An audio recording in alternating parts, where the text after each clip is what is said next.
فصيلة ولا سائمة ولا وصيلة ولا حامل كما كان أهل الجاهلية يفعلونه. روى البخاري عن سعيد بن مسيب قال: البحيرة التي يمنع ضرها للطواغيت فلا يحرمها أحد من الناس، والسائبة التي كانوا يزينونها لآلهة فلا يقدر عليها شيء، والوصيلة الناظرة البدرة إلى كانت البر أنثى ثم تتبع بعده بأنثى، وكانوا يزينونها لطواغيتهم إن وصلت إحداهما بالأخرى ليس بينهما ذكر. والحم فعل الإبل يضرب الضراب المعدود، فإذا قضى ضربه ودعاه للطواغيت وأعطاه من الحمل فلم يحمل عليه شيء وسماه الحامل. ولكن الذين كفروا يفترون على الله الكذب في ذلك ونسبته إليه، وأكثرهم لا يعقلون أن ذلك إنما لأنهم قلدوا فيه آباءهم. وإذا قيل لهم تعالوا إلى ما أنزل الله وإلى الرسول أين حكم الأمر ما أردتم قالوا حسبنا كافينا ما وجدنا عليه آباءنا. قال تعالى: أحسبهم ذلك ولو كان آباؤهم لا يعلمون شيئا ولا يهتدون بالحق. واستفهام للإنكار: يا أيها الذين آمنوا عليكم أنفسكم وتتقون وقوموا بصلاتها لا يضركم من ضل إذا اهتديتم. قيل المراد لا يضركم من ضل من أهل الكتاب، وقيل المراد غيرهم. لحديث أبي ثعلبة الخشني رضي الله عنه: سألت عنها رسول الله صلى الله عليه وسلم فقال: اعتمروا بالمعروف وتناهوا عن المنكر حتى إذا رأيت شرطا بالطاعة وجوه متبعا ودون مخالفة وإعجاب كل ذي رأي برأيه فعليه نفسه.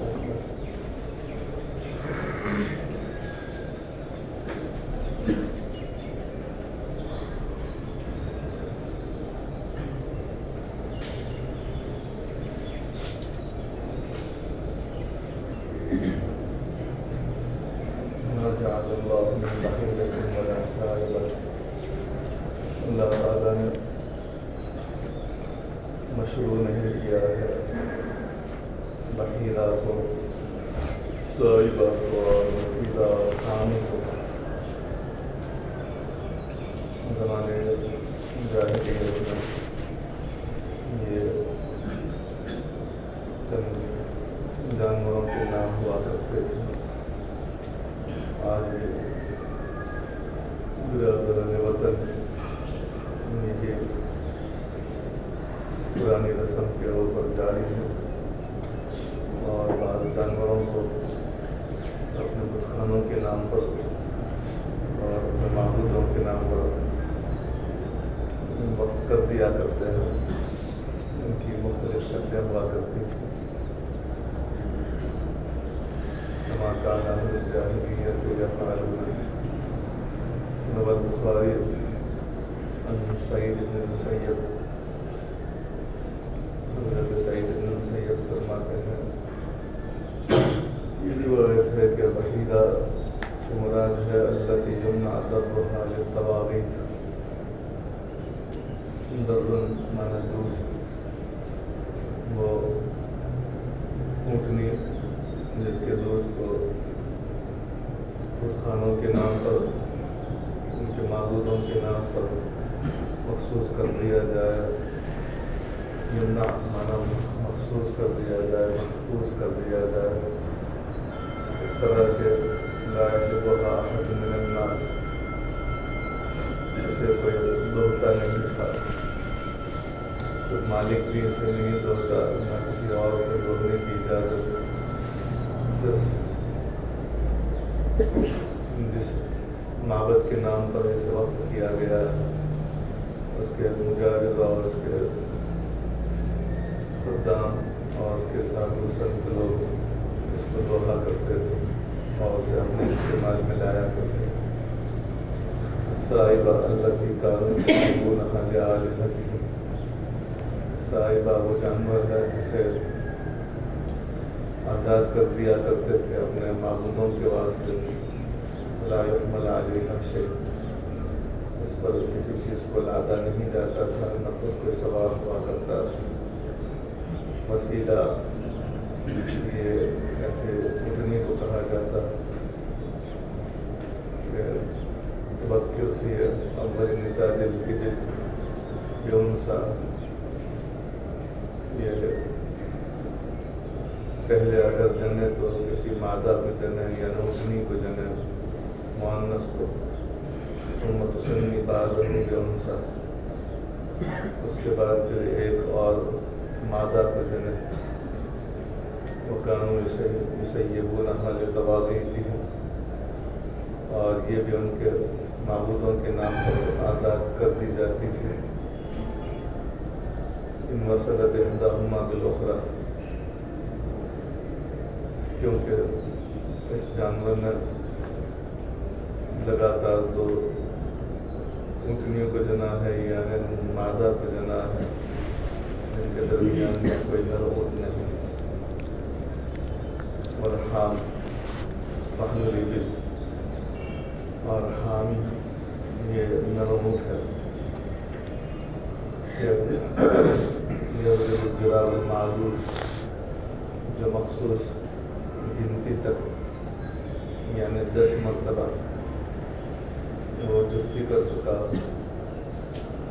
اور 10 کی تعداد جب پوری ہو جائے تو ودعوہ للطواغیت، اسے طاغوت کے نام پر، معبودوں کے نام پر چھوڑ دیا جاتا تھا. وعفوا من الحمد، اور اسے آزاد چھوڑ دیا کرتے تھے. اس بات سے کہ اس پر سے لادا جائے سامان کو یا خود سوار ہوا جائے. فلم يحمل عليه شيء وسماه الحام، اور اس جانور کو حامی کہا جاتا تھا. یہ 4 جانور ہوئے. ان میں قدر مشترک طور پر آپ نے ایک بات پائی کہ ان 4 جانوروں کو جب کہ وہ خاص مقصد ان جانوروں سے حاصل کر لیا کرتے تھے تو انہیں اپنے معبودوں کے نام پر آزاد چھوڑ دیا کرتے تھے. اور آزاد چھوڑنے کا معنی یہ ہے کہ ان پر سواری نہیں کرتے تھے، ان پر سامان لاتے نہیں تھے، اور ان کے دودھ سے اگر انسا ہے اور ان کے بال سے اور ان کی اون وغیرہ سے فائدہ نہیں اٹھایا کرتے تھے. اور یہ جانور 4 جانور جہاں جائیں کوئی آدمی اسے روک نہیں سکتا تھا. آزاد اور بے قید ہوا کرتے تھے یہ جانور. جس کسی گھاٹ پر پہنچ جائے کوئی اسے منع نہیں کرتا، جس کسی کھیت میں پہنچ جائے اسے روکنے والا نہیں ہوتا. یہ گیا 4 جانور، ان میں سے 3 انسا ہے اور 1 مذکر ہے. میں نے پرسوں ذکر کیا تھا کہ حاشیے میں ان جانوروں کے ناموں کی تعریف دے دی گئی. بخاری کے حوالے سے جو میں نے روایت نقل کی ہے اس کا میں نے ترجمہ کر دیا اور اس کا خلاصہ ذکر کر دیا، مگر اس میں تعریف نہیں آئی. تعریف صرف ایک جانور کی آئی ہے اور وہ ہے وسیلہ. الوسیلۃ الناقۃ البقر. الناقۃ البقر، ناقہ کا معنی تو ہے اونٹنی اور بکر کا معنی ہے نر اونٹ. مگر یاد رکھو یہاں البقر سے مراد نر اونٹ نہیں بلکہ کماری اونٹنی. کماری اونٹنی یعنی ایک تو ہے کماری یعنی اس نے اب تک کوئی جنا نہیں. کماری کا معنی جس نے ابھی کوئی جنا لا. اور بکر فی اول نتاج الابل، اور پہلے پہل ہی وہ انسا کو جنے. اس کا باقورہ اور اس کا پہلا پھل ہی انسا کی شکل میں ہو، یعنی وہ مادہ جانور کو جنے، نر کو نہ جنے. ثم تسنی بعدہ بانثی، پھر اسی اونٹنی کو حمل رہ جائے اور دوسری مرتبہ بھی وہ مادہ ہی کو جنے. یہ جانور یعنی یہ اونٹنی جس نے یک کے بعد دیگر 2 مادہ کو جنم دیا اور دونوں کے درمیان میں لیس بینہما ذکر، ان دونوں کے درمیان میں کسی نر اونٹ کو اس نے جنا نہیں. یہ وسیلہ ہے. انوصلت احداہما بالاخری، یک کے بعد دیگر اس نے 2 مادہ کو جنا. وصلت اسی سے لفظ وسیلہ ہے.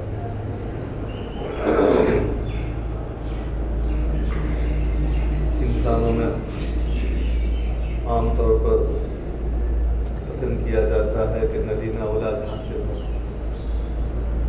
مگر جانوروں میں زیادہ مشہور یہ ہے اور زیادہ پسندیدہ یہ ہے کہ اس کے مالک یہ چاہتے ہیں کہ مادہ کو جنم گجراتی زبان کی ایک مسئلہ آپ لوگوں نے سن رکھی ہے، بھروسے کی بھینس نے اگر جنا تو پاڑا جنا، یعنی نا امید کیا ہم پر، اس بھینس پر تو ہمیں امید تھی، اس بھینس کو جو حاملہ تھی اس سے تو ہمیں یہ توقع تھی کہ وہ اس پاڑی کو جنتی یعنی بھینس کو جنتی، مگر اس نے دھوکہ دیا، ہماری امید پر یہ بھینس پوری نہ ہوتی، اس نے جنا تو پاڑا جنا۔ کیا مانا؟ یہ پاڑے کو پسند نہیں کیا جاتا ہے، پسند نہ کیے جانے کا معنی یہ ہے کہ ٹھیک ہے وہ بھی آگے آ رہی ہے کہ اس کی بات نہیں، مگر اس سے نسل آگے بڑھنے والی نہیں، اس سے دودھ کی منفعت حاصل ہونے والی نہیں، برخلاف اگر اس نے مادہ کو جنا ہوتا، یہ بھینس بنتی، دودھ دیتی، مدتوں تک ہم ہمارے بچے اس سے فائدہ اٹھاتے، پھر وہ افزائش نسل کا بھی وہ باعث بنتی اور اس کے بعد وہ بچے جنتی رہتی اور ہمارے یہاں جانوروں کی کثرت ہو جاتی۔ یہ کسان لوگ چاہا کرتے ہیں، مگر جب پاڑا ہی جن گیا ہے تو یار اس کی بات نہیں، 2 سال تک ہی اس کو زندہ رکھنے کے اور رہنے کا حق ہے، اس کے بعد بکری دانی ہوا ہے ایسا۔ یہ ایک نسل میں نے گجراتی کی آپ کو سنائی اور ایک نسل اردو کی ہے، وہ بھی آپ نے بہت کثرت سے سن رکھی ہے، یا اگر نہیں سنی ہے تو آپ کی جہالت ہے۔ بکرے کی ماں کب تک خیر منائے گی؟ نہیں سنی ہے، جس نے نہیں سنا اپنے آپ کو بہت بڑا جاہل سمجھے، جس نے سن رکھا اس کو چاہیے کہ اپنے آپ کو دوسروں کے مقابلے میں بڑا جاہل سمجھے، کیونکہ جب علم آتا ہے تو جہالت کھلا کرتی ہے۔ خیر تو یہ اردو زبان کے مقصد ہے بکرے کی ماں کب تک خیر منائے گی، یعنی بکرے کی ماں سے کسی نے پوچھا آپ کا بیٹا ٹھیک ہے؟ خیریت سے الحمدللہ۔ 2 مہینے کے بعد پھر پوچھا الحمدللہ خیریت سے ہے۔ یہ ماں بیچاری یہی خوش ہوتی رہتی ہے کہ میرا بیٹا خیریت سے یہ خیر مناتی رہتی ہے، اور آخر کب تک؟ یعنی 1 سال پورا ہو جائے گا، 2 سال پورا ہو جائے گا اور بقرعید آئے گی، یہ آئے کہ اس سے پہلے ہی کسی قصاب کے ہاتھ چل گئے، یہ بکرا چل گیا تو اس کو ذبح کر دیا جائے۔ کیا مانا؟ بکریاں ذبح نہیں کی جاتی عام طور پر، اور بکرے کے گوشت کو بکرے کے گوشت کے مقابلے میں ترجیح بھی نہیں دی جاتی، کاٹنے کے لیے تو اول ترجیح اور اول پسند بکرا ہی ہوا کرتا ہے، اور بکری سے تو وہی 2 منفعت جو میں نے آپ کو بتایا کہ ایک تو نسل اور ایک دودھ، اور تیسری منفعت اب جو اب بہت کم ہوتی ہے وہ ہے ان کے بالوں سے فائدہ۔ یہ ہمارے یہاں نہیں ہے، جہاں کثرت سے بکریاں پالی جاتی ہیں وہاں ان کے بالوں کو بھی اتار لیا جاتا ہے اور اس سے رسیاں اور طرح طرح کا لباس بنایا جاتا ہے، اونی لباس۔ بہرحال یہ 4 جانور میں سے ایک ہوا، کیا وسیلہ اور اس کی یہاں جو تعریف کی ہے اور وہی تعریف آپ کی یاد رکھنا ہے۔ البتہ بحیرہ کی جو تعریف ہے یہاں حاشیہ نمبر 1 میں بعد میں نیا حاشیہ بڑھایا گیا ہے، اس کو پڑھ لیجیے کیا لکھا ہے۔ البحیرۃ اذا ولدت الناقۃ 5 اشہر آخرها ذکر۔ بحیرہ اس مادہ کو کہا جاتا ہے، اونٹنی کو کہا جاتا ہے جس نے ولدت الناقہ، جس نے مادہ کو جنا، 5 اشہر اور 5 مرتبہ اس نے مادہ کو جن لیا، آخرها ذکر، اور 6 دفعہ اس نے یا 5ویں دفعہ آخری مرتبہ اس نے جنا نر کو، تو 4 مرتبہ تو اسے مادہ حاصل ہوا اور 5ویں دفعہ ایک اونٹ حاصل ہوا۔ جب یہ ہو جاتا تو سب کا یہ لوگ اس کے کانوں کو چیر دیا کرتے تھے، اور کان کو چیر دینا جو ایک علامت ہوا کرتی تھی کہ یہ ہم نے اس کو وقف کر دیا ہے، اس کے دودھ سے ہم فائدہ نہیں اٹھائیں گے، اس پر سواری نہیں کریں گے، اسی طرح کی منفعت سے ہم فائدہ نہیں اٹھائیں گے، کھانوں کے نام پر وہ وقف ہو جائیں گے۔ یہ 5 دفعہ اگر کوئی اونٹنی جن دے، 4 دفعہ